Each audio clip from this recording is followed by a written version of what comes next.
Hey YouTube, how y'all doing? So here gonna be, I gotta be funny right now because I thought that was kind of interesting that Biden pardoned his son. I really did. So I was being nosy. I went through a coaching session. So like I read it today to get myself really caught up. I read First Samuel and Second Samuel, all about this Saul situation. Because I'm like, I still seeing Saul, like, how's this connected? So let me go into it because I know how I grew up feeling about religion. So I got into it and I was like, oh, this is juicy. So Samuel is the middle person between Saul and David. He the one going around anointing people, passing the message, hearing the voices. Oh my goodness. So Saul inherited all of this, didn't he? And you know what I find the most interesting part is the fact that the situation with Saul and David in the cave remind me of Plato's allegory of the cave. Of being trapped in that shadow and coming out. It's talking about not being seen, right? But Saul, even though he got mercy or pardon by David at that time, because it was like, David like, I ain't going to do you like this because God don't want me to. Even though his homies was like geeking him up, getting his ego together. It was like, yo, man, you God chosen one. Look, he brought him up in here on a cave, on a platter for you.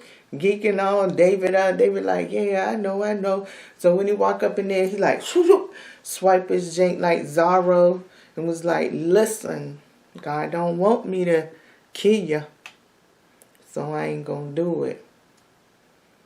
Right? That's how David carried it, right? And here go Biden partying his son. Like, what would be the universal benefit in it? And I really, really had to figure this out. So really, like, now looking at Biden's natal chart, I'm just really realizing like Biden is a Scorpio too. But this is where I think they really connected at. I think they connected through the Frutona because on a day like this, right, the Frutona is in Gemini and Biden Frutona is in Gemini too in the 5th house. Now this is the kicker though, because it's at 26 degrees and 6 seconds, right? And what I found more interesting than anything, right? Because the Frutona is actually in the 1st house. Now, as far as his 1st house, he has Capricorn that's there, and it's kind of like a blank spot on his ascendant, right? And that's at 20 degrees and 59 seconds. But I also noticed how Pluto was in retrograde in Leo at 7 degrees, right? And in his 7th house, which is Libra. In the 7th house, he got the vertex, he got Chiron, he got Pluto, he got Jupiter. But see, when we think of, when the house of Libra ruling right now, it has the vertex, it has Lilith, and it has the South Node up inside of there. So he do have a vertex, but his vertex is in Leo, so it's a little bit of Leo energy. So when I look across and I'm like, oh snap. Look at that, Mercury in Sagittarius in the 7th house. And Pluto retrograde in Leo in the 7th house. And a lot of people do associate Scorpio and Pluto together. Now I knew this Sagittarius season was going to be real lit. So it's like also in the midst of all of this, it's like I could see now like the masterpiece because Uranus has a nice little sextile going on with Neptune right now. It's a real nice little sextile. And his Neptune is in his 8th house, which is Scorpio, and also Libra for him.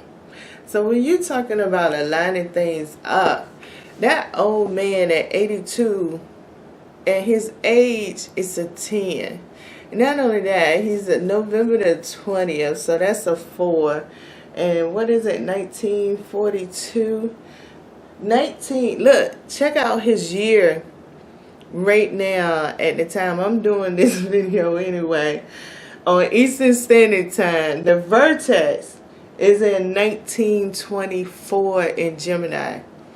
So when we're talking about synchronicity and numerology, 24 does represent the fact that Mercury is in retrograde. It really does. And his Jupiter was in retrograde. And his Jupiter is in his 7th house. So when we're talking about flip-flopping things around, it gives it more for batting. I feel like batting through shade, like the universe through shade. This is the moment of where Saul and David went through this. When I'm really reading it, it's like, hold on. Saul was young too and impressing, and Samuel went up to him and prophesied and told him, when you get back, these donkeys, your daddy going to be worried about you. This going to happen and that going to happen. And Saul just kept rolling with it. Like, oh, okay, so that's how easy it is. That's how God talked to you. And then out the blue, Saul going through thinking he doing the right thing, which, you know, Trump kind of got that attitude of always feeling like he doing the right thing. And then Samuel get this little thing, and God, like, I don't even like Samuel no. I don't even like Saul no more. That's what God told Samuel, right? He don't like Saul no more. Saul done messed up my reputation. He done broke down my commandments. I don't even care about him no more like that. So he pity patty, and Saul was running around with his head cut off trying to get it back in. And that's kind of like what Trump did. When he got out, he never stopped campaigning. He just never stopped campaigning. No matter what anybody want to say, Trump never stopped campaigning.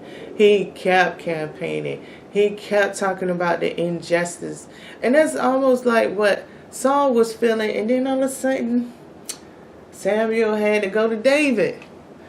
Samuel was like, yo, God, you pushing it now. These people about to kill me over this. You want me to anoint somebody else to take King Saul's place?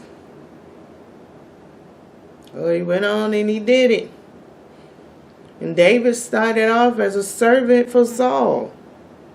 Almost like how our presidential election kind of work a little bit in a sense. Like, it's usually people that's already up in there majority of the times. It's like a legacy curse, right? Some kind. But Trump appeared to broke the legacy curse, him and Obama, right? And they could begin anew. Is that why JFK, he elected him? But anywho, it's getting very interesting up in here. It's getting hot in here. So, get back to the story, the biblical story. You know, read 1 Samuel and 2 Samuel. You'll be on with where I'm going at with it. So, I had to dip because I was like, when I was reading, I was like, hold on. If Samuel died here, how did it get to the point that Jesus came down and was like, why you disrespect me, my guy? What is our problem? Why you keep coming against me? They just keep saying it's a contradiction. So I feel it because, you know, currently it's a conjunction going on with Mercury and the Sun, if I ain't mistaken. Let me double check real quick. I think it's a conjunction that's going on right now with Mercury and the Sun. Yeah.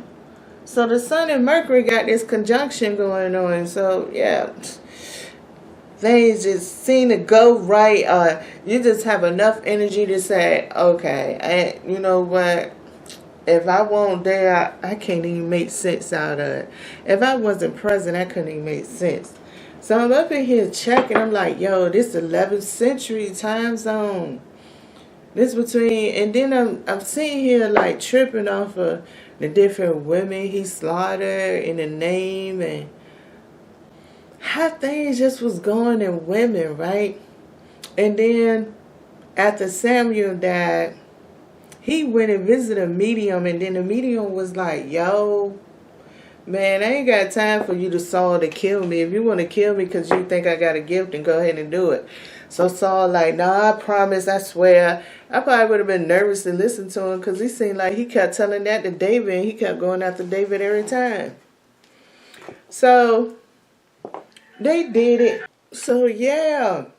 So, the medium did it. He was like, yo, I need you to contact the dead. Look at our current time on how contacting the dead is very important and how it has been. Not only that, like I said, there's a reason why Joe Biden is 82 for a reason. That 10 stands out for a lot because 2024 is definitely an 8, right? So with that being an 8, what do the 2 actually stand for? Is that the second chance could have been both of the first attempts? You know what I'm saying? Trump, he's 78. He got a 15. He got a 6. That's great for a Libra, right? Right? Anything balanced. Or even Jupiter to take advantage of it, a number 6. So, considering that Bad in the Senate is in Capricorn and Pluto just went direct and now in Aquarius, right? From leaving Capricorn, but Venus is in Capricorn, right? So I imagine Venus do have a little bit of spicy fun. Let's see what Venus got going on. So Venus have a conjunction with Pluto. Gotta figure that one out, right? Venus in Capricorn, it has a conjunction with Pluto. So this is the trap house. It's a whole trap house. And the universe is orchestrating this. But what I like the most is also the way that we play the role. Including the way I read the Bible. Like, I see the generational curse that's within inside of Samuel being the messenger between Saul and David. And when this God energy presents themselves within this patriarchy society, they get to the point of power control. Even David. When David was being chased, David was more humble when his life was on the line than when his life wasn't on the line.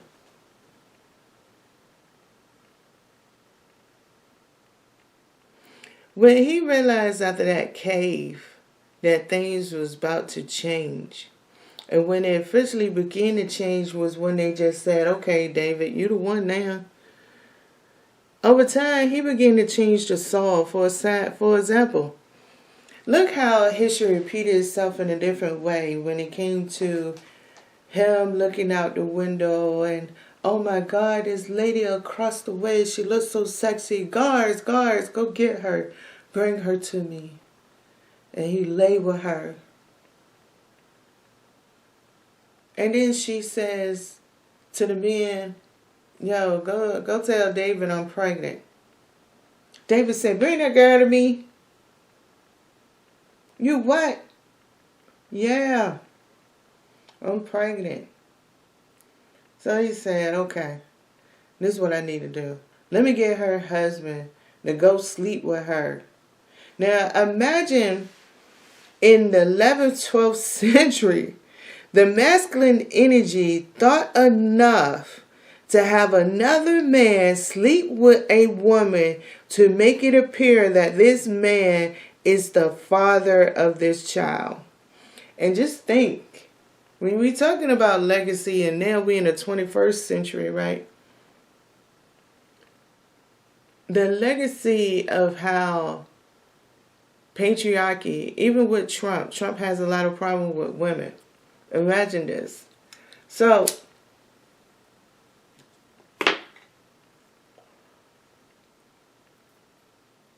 when it didn't work, just like Saul couldn't get a grip of, okay, you told me to make sure the visions was God when from the people being rescued from Egypt and everything. And now I messed up on it. Till David get to the point, he can't even understand, like, why this dude, I just gave you food, and you're going to come and tell me you ain't going to sleep with your old lady or anything because you're a loyal servant to me. Not one time in the midst, because Samuel then died at this point in time. Now, one time in the midst of it was any of this, any angelic movement. Any of this was a sharp warning to even David to sit here and think about, what are you doing? Why are you doing this? This wasn't another way. But like I said, the common sense in the 11th century, the common sense in the 11th and 12th century of a masculine man was to have another man go sleep with a woman so he would believe that he conceived that child. Just consider that. Now in the 20th century, a woman would have been deemed a whore to do that. So when we considering past life energy, retrogrades, and how things are so spontaneous, what are we really correcting? What are we really changing? So why is Batten throwing shade? Why is the universe using Batten to throw shade through this parting for his son? What would this transfer of energy when Trump and Biden and him do the peaceful transfer? What would transfer in Biden if Biden is not Saul or David, but he could be Samuel? What if Biden is Samuel in this transfer of power?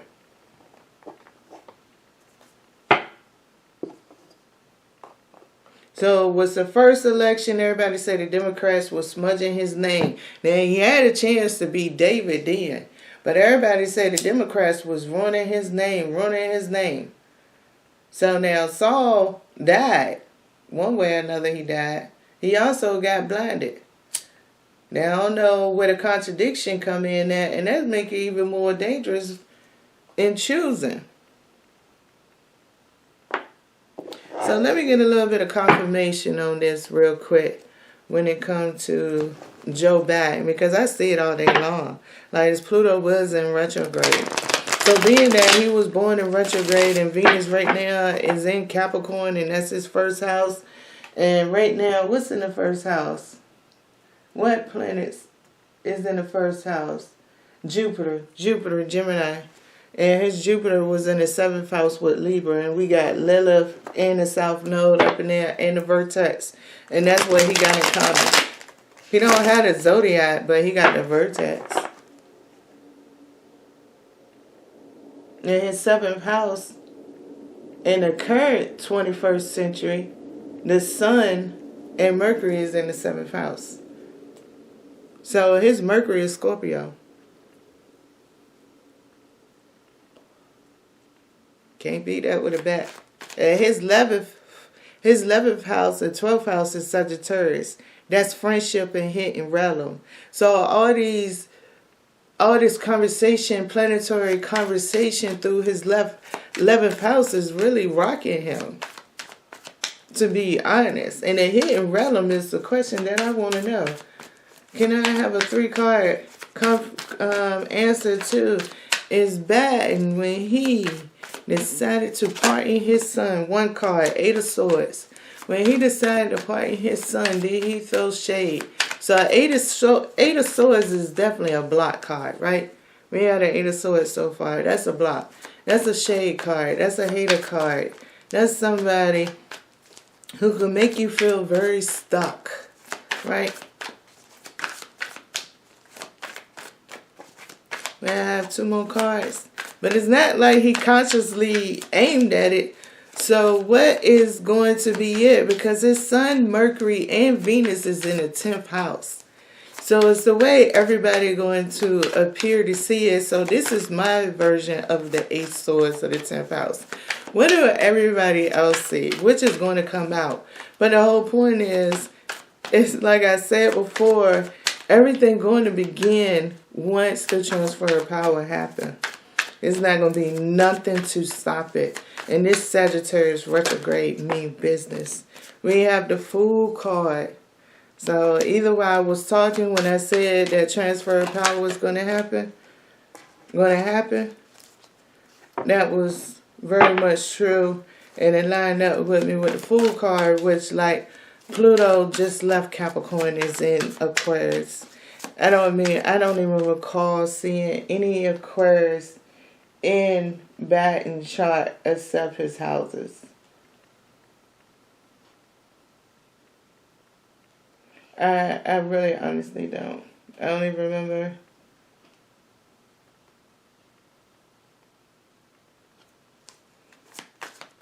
And he don't even have them in his houses. He don't have Aquarius nowhere up in his lineup. He has no Aquarius. For real. He only has Libra and Gemini as far as air energy. He don't have none of it. What's the final card to whether Biden was used to throw a block game on Trump?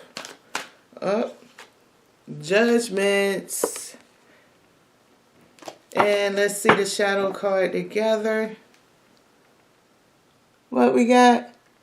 The Two of Swords. You can't even get more better than the Two of Swords.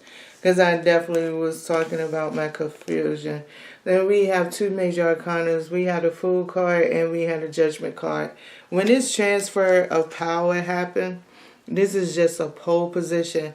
I'm telling you, the universe right now, Pluto and all them, they got something in store for everybody ass. I'm telling you. Because like I did on my last video, everybody, that election fucked around and fucked around. We about to find out. We are finding out.